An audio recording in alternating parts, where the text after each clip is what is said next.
This is covering you. Yeah, I'm going to show. I'm just making sure because if he's WhatsApping me, I can see him here. So what is it's live? Oh.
What's going on, guys? How's it going? Fantastic. How are you guys doing? All good. Well, welcome back to the MMA India show. You may not be able to see, you can see some of me, but we've kind of aligned it so the viewers get to see more of you. Welcome back to the MMA India show, and welcome back to all of our viewers on Facebook, YouTube, and the people on Sony Live who will be seeing this as well. Great to have you just before your fight at UFC Glendale. And first of all, I want to start off by first, of course, congratulating you on a very big event in your life, which was the birth of your daughter. Thank you so much. Arjan Bhullar is doing fantastic. Sorry, what was her name? Arjuni. Oh, well. So how has Ajuni's changed your life? Let's start with that. I'm sure you guys know it's unbelievable. You hear about it all the time. Your life changes instantly. As soon as I held her and her eyes were looking up at me, life instantly changed. Priorities, my purpose, my motivations. All of a sudden, there's a set of eyes in a human life that's dependent on me now. It's unbelievable, man. But does it also make you feel like wanting to head back sooner after training? For sure, you're excited to go home and be home rather than go out and about. There's more reason to stay home and be with your baby. It's unbelievable, man. Awesome. Well, that's great. Being a father myself, I know exactly how you feel, and that's great. Yeah, that's great. So congrats once again to you and your family. Now I want to talk about another topic which I'm not sure we've touched upon before. Is can you tell us a little about, before we get into UFC Glendale, can you tell us a little about now your dad, of course, is a first generation immigrant. His dad also immigrated. He started the Bhullar Wrestling Club at a very early age. Can you tell us a little about that? And your dad founded it, and how, and do you also stay connected, and you also train the kids? Your connection with it as well as the founding of it. Yeah, my papa immigrated before the family, 12 years before. He came over, he got a labor job, saved up enough money, $8,000 back then for a house in Vancouver. 12 years, he worked hard, then called the rest of the family, including my father, and my bibi, and all my the rest of the family, siblings, and we settled into the Vancouver area. And it was tough back then, man. A lot of racism. You know, you look different, you talk different, you eat different food. They said you smelled different. Yeah. All that stuff. So you know, the wrestling, obviously, my dad recognized it from the homeland, but it was also something for self-defense that he got into. And he realized, listen, I've got to be able to build myself up, because there were physical altercations regularly. People couldn't travel unless they were in packs. All that type of stuff. If there was a white man on the same side of the street, you cross the street. Those were the unwritten rules back then. So you know, he thought, I've got to be able to get into wrestling, build my body up, and I want to be a champion at the same time. So that's how he got into it. And in Canada, North America, it's more Olympic style, the wrestling mat, rather than the Akana style. So, and then from there, you know, we've lived on a farm our entire life. So the rest of the family, you know, my dad's the youngest, they built him a gym on our family farm with a mat and weights and all that. So he trained at home and trained with the Canadian national team, and traveled to India, to England yearly to compete in the dumbbells and the tournaments there. And I followed him. I was a little kid. Every time I was with him at those tournaments, coming back to India, and even when he trained, I followed him around in my diaper. And when I was older, those were my first experiences into the sport of wrestling and sports in general. And that's where my seeds were planted for the sport. And you know, you talk about the Akana in the gym, we have the same legacy. We have that now today, and we have to continue that, obviously, with this started. It's our responsibility. Of course. So did he learn his Kushti more in Canada then? Is that what you're saying? After he came to Canada? Yeah, he started in India, yeah. And it was the Akana style, the Mitti, you know, with a famed wrestler, Mitti. He trained under him, and that's where he started. And he came to Canada, and everything was different. Yeah. But he knew that sport. That was still the same. Yeah. He said, "Okay, I know this. I want to do this. I need to do this." Yeah. Awesome. Now, one of our writers, Sangam Shukla, has sent in a question. Now, your opponent, his name is Adam. Now, I want to pronounce his last name correct. Weiserek? Sure, I don't care how you pronounce it. If my name right, I don't care about it. Is, you know, he's well-rounded. You know, he's got a good ground game, good stand-up, and you know, so do you, and you show that in your debut fight. Now, how do you expect the fight to go? And, you know, and what's been your approach to this fight? And has it been slightly different from your first fight? Yeah, I mean, it's different. He's 6'5", so he's taller, rangier, and similar experience that we've had in the cage. But for me, you know, I've been competing for a long time, many years at the world level. I know how to prepare. I know how to get a strategy. I've got great coaches around me. More than anything, I know how to execute without hesitation on the biggest stage. I'm used to all that. And I think that experience, in terms of competition, in terms of preparation, that's going to be the difference here. We've got a great game plan. I will go forward on him. I will get on the inside. I will box him up. I will take him down and beat him up, and we will stop him. That's the game plan. That's how it's going to go. Awesome. Now, have you been following? You know, as you know, there is another Indian fighter as well who started after you, Bharat Khandani. Have you been, you know, following his career? You know, he wasn't successful in his first fight. What would your advice be to the fellow Indian fighter? You know, having suffered his loss, you know, loss in his debut, and you know, hopefully going into his next fight. Yeah, well, you know what? First of all, always keep your head up. You're in it. You're still in a position to write this. You know, whatever happens already in the past. So now prepare for now and plan for the future. You know, he's got to learn from that and get better. There's always room for improvement. Always. So you know, before he books the next one, I'm sure he's working hard, and that's what it's all about. It's a process, getting better consistently, and I'm sure he's dedicated to that.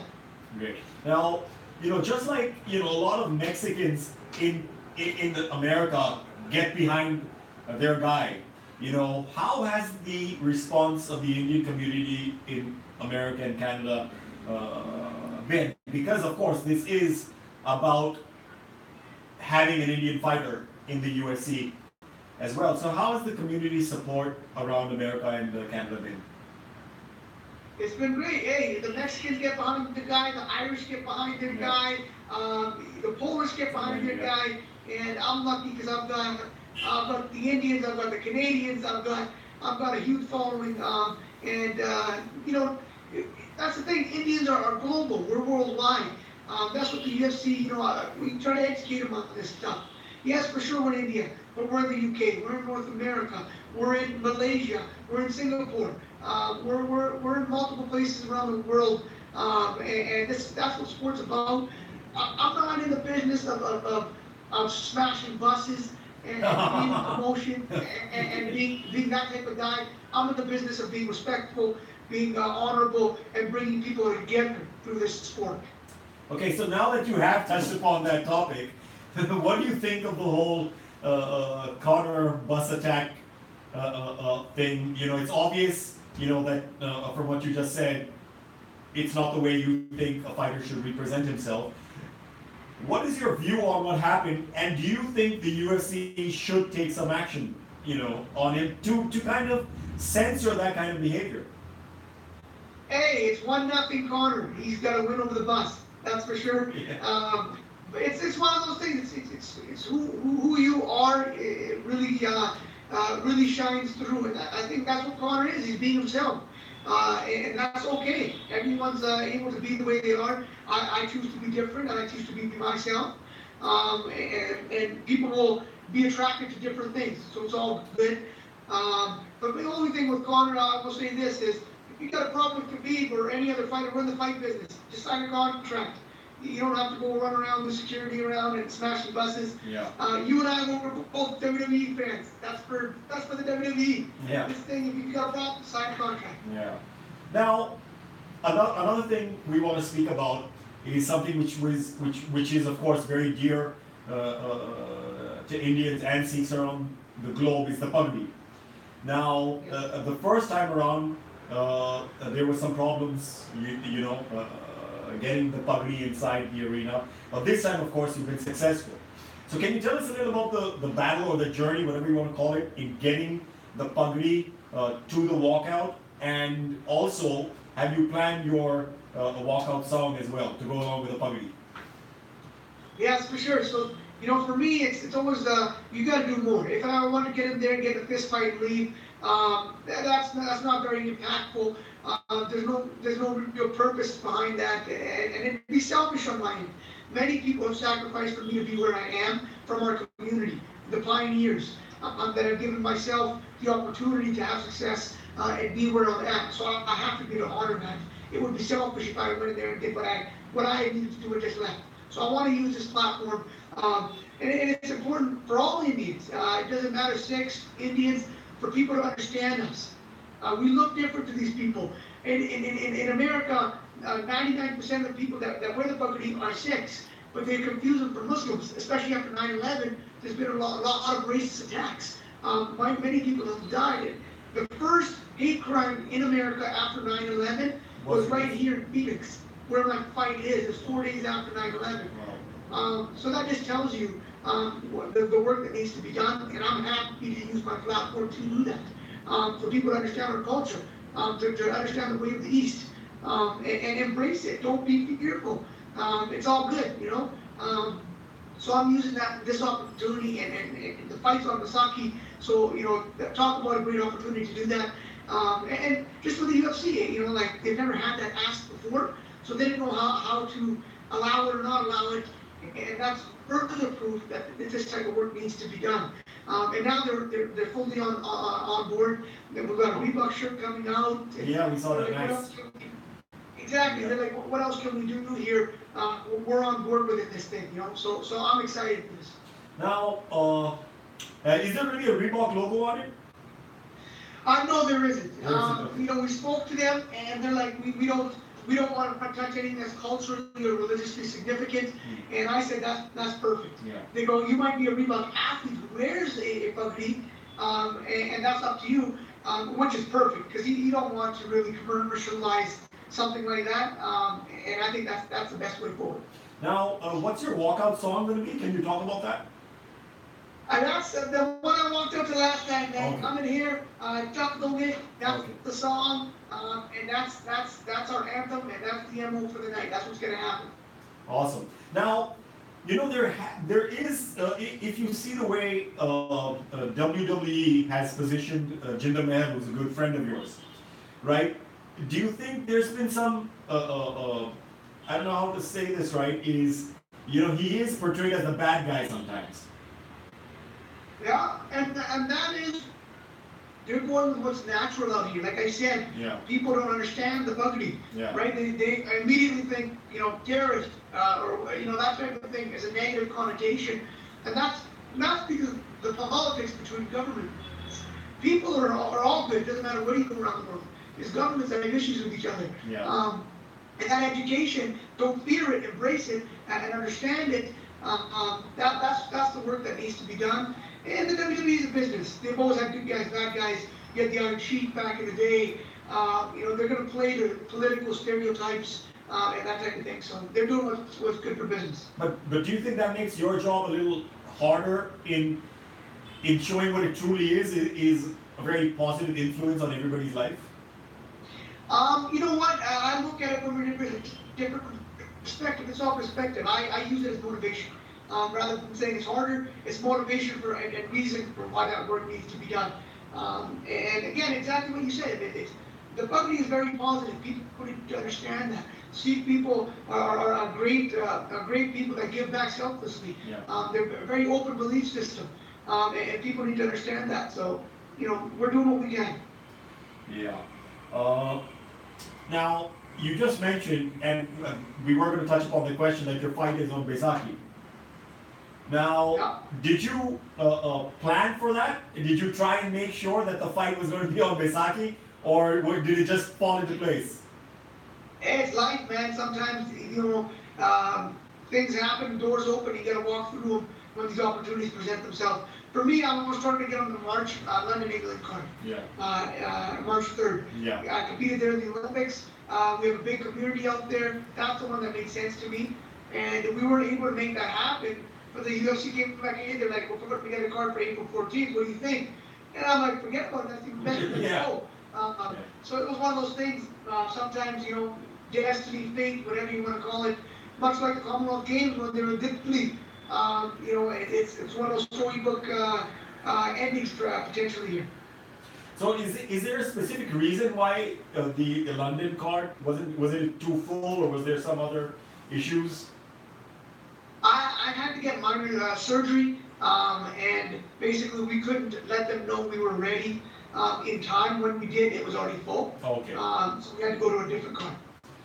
Okay, now you mentioned to MMA Junkie, I think it was yesterday or the day before, that you are trying to ensure that the UFC brings a card to India.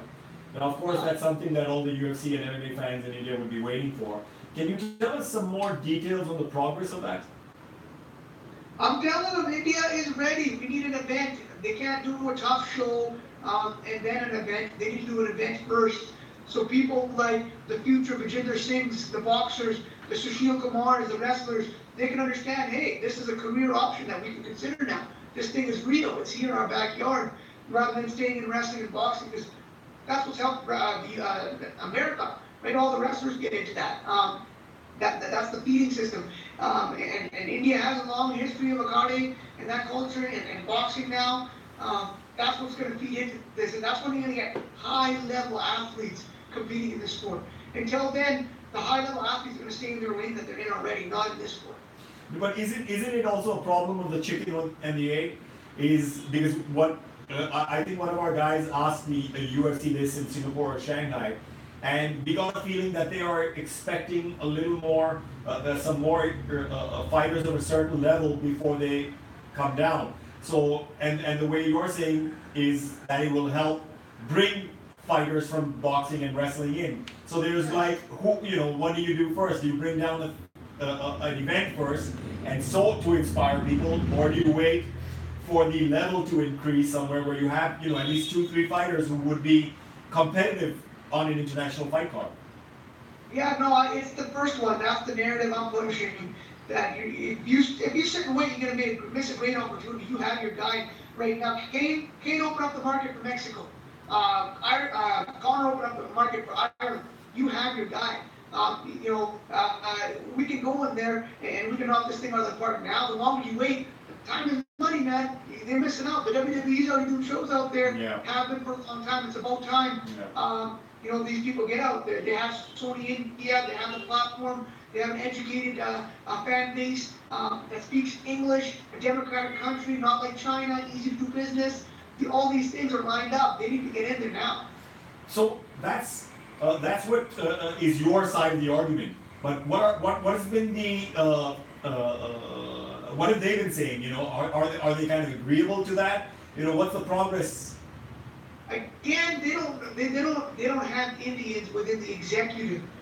So you've got people that are not from the country, who don't have a pulse on the country, making these decisions. So their eyes have been opened. I've been able to get through to them. Look, you guys need to understand these are the facts and these are the feelings. And I'll be out there now after this fight doing some work, showing them that, giving them that proof. And that's what they need to see. So. Okay, now, you know, we saw your Instagram post, you know, working on Kushti as well. Now, is that something that you try and incorporate in your training at AKA? Is the traditional Kushti? Oh, for sure. If you want different results, you gotta do things differently. If you do what everyone else is doing, you get the same results. So that's unique to not only my story and what I've already been doing over the years, but it's also a spiritual thing, man. It's a connection to where you come from and who you are, and representing all those people. It serves me on the inside rather than just physically as well. So it's very important to me, yes. Now, are you familiar with the local MMA scene in India? Now, what do you think needs to change to ensure that the country starts producing top-level fighters? And how do you, if at all, you know, plan to be involved in making India a more conducive place for aspiring MMA fighters, apart from bringing an MMA event down? Because that's just part of it, right? But you actually got to get down and see the ground, how you really train these guys in India. And of course, there has been a partnership between Jackson Wink and an Indian gym called Super Human here, which is, I think, part of the solution, where you get, you know, foreign trainers and everything, and you get them to really look at the Indian fighters and see what they need to improve and how they need to train to be internationally competitive. You know, yeah. But what else? What are your ideas on that? Yeah, for sure. You need to have that event to let them know what the end goal or what the possibilities are, why to get into the sport and dedicate themselves. And then you figure, okay, how do I get there? And then from there, obviously, you need high-level training. You have the bases in India. You have the wrestling. You have boxing. You have to start with those single disciplines. And then the work that needs to be done is being able to mix that. The pieces I believe that are missing in India is, one, high-level athletes choosing this, that are already in wrestling and or boxing and that want to mix it. And number two, trainers that are able to train them effectively to mix it. And how you get that, you obviously you hold seminars and do that type of stuff, outreach, etc.